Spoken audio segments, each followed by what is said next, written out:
দর্শক, এই মুহূর্তে বরিশালে আছেন আমাদের প্রতিনিধি সুখেন্দু এদবর। আমরা সরাসরি যুক্ত হচ্ছি তার সাথে। সুখেন, আপনি নিশ্চয়ই আমাকে শুনতে পাচ্ছেন? সুখেন্দু, বরিশালে তো প্রধানমন্ত্রী পৌঁছে সেখানে সংক্ষিপ্ত বক্তব্য রেখেছেন। তো প্রধানমন্ত্রীর সফরকে ঘিরে বরিশালে আপনার কাছে এই মুহূর্তে সবশেষ কি তথ্য রয়েছে, বিস্তারিত আমাদের জানান।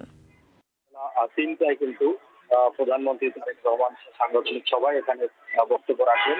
কিছু সময় পূর্বে